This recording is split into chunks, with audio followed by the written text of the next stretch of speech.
Sukkot, Zman Simchatenu, the time of our joy, the holiday of booths, whatever booths means anymore.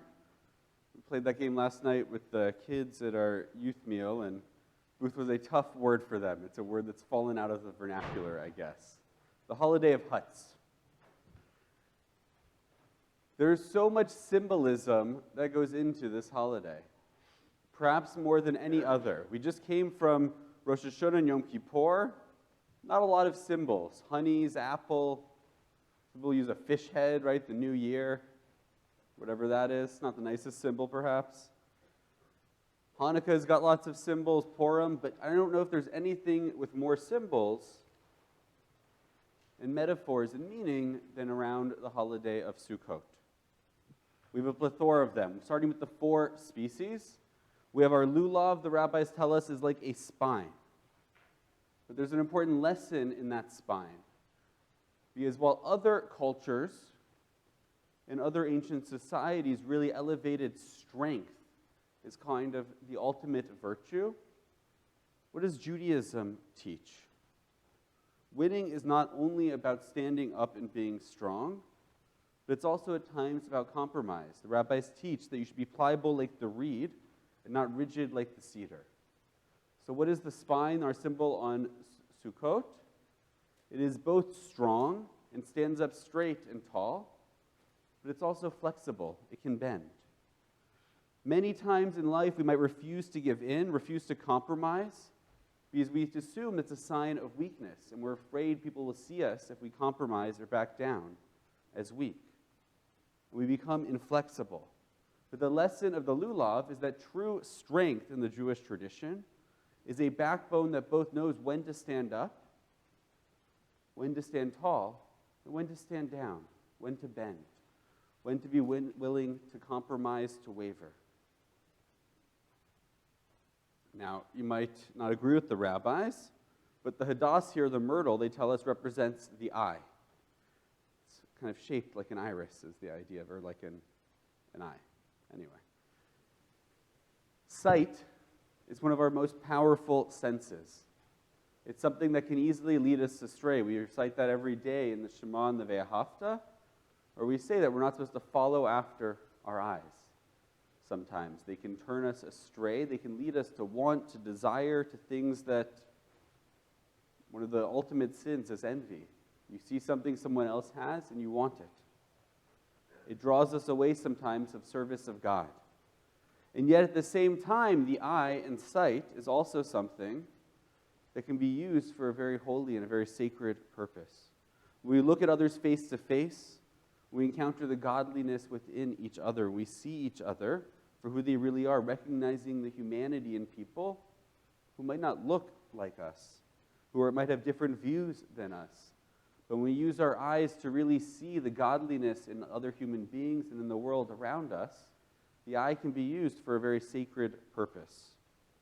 And similarly, now the aravah, the willow, the rabbis tell us, represents the mouth. It's shaped kind of like lips. And speech, we know, is a very important and powerful tool. And so often in our world today, we see speech being used to tear people down rather than build them up. Words used to spread hate, words used to spread division.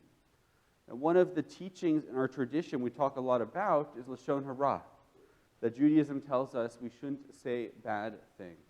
And that's true. Right? It's the old saying, if you don't have anything nice to say, don't say anything at all. But our tradition actually goes a step further than that. In the Zohar, it teaches that one is punished equally for speaking badly as they are for remaining silent when they could have said something nice. We have to use our words not just to avoid saying bad things and be careful to not do Lashon Hara and to use evil, wicked speech, but we're commanded actually to use our words for good, to stand up, to use our words to lift people up, to raise people up, to use our words to defend the weak and give voice to the voiceless. Our mouth is a powerful tool. But at the center of it all is the etrog. The rabbis tell us this is the heart, perhaps the most important part of the whole endeavor. And what does our heart do? Our heart is our source of love. It allows us to engage with others, to be in relationship, not just with our family, but with our friends, with community. It's something that's lacking so much in our world, is kindness and love. And what then when we bring them together and we have these four different symbols of the backbone, the bone that's willing to both stand up when things are important to defend, but be flexible.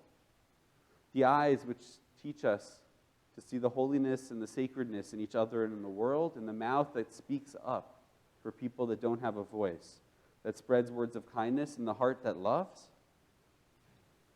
There's a meme that goes around on Facebook and social media around Sukkot of these Hasidic Rebbes with big beards holding these giant etrogim. I don't know if you've seen it.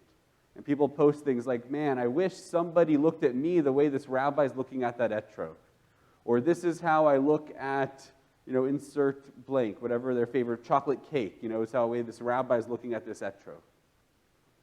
And there's a tradition many people have of trying to beautify the mitzvot, of getting the prettiest, biggest, most beautiful etrog they could, or the longest, largest lulav, and the perfect hadassim and the aravah.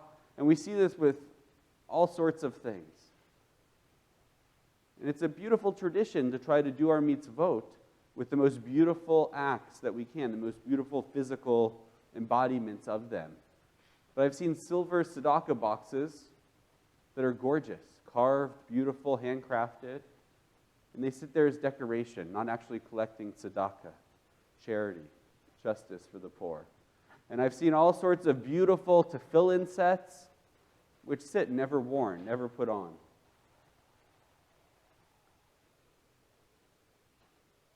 There's something to be said about the importance of beautifying a mitzvah. Hi, sweetie.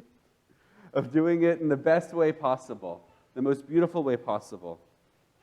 But sometimes we get bogged down and we focus on that and forget the symbolism, the meaning behind these rituals. Several different parts of our tradition teach us and remind us that the rituals, the mitzvot, were given to us not to be something on their own, but to refine us, to lift us up. In Bereshit Rabbah, in the Midrash, it's taught that the laws are given as ways of changing the character of the people who observe these laws. They're not an end in and of themselves, but a means to an end of changing who we are.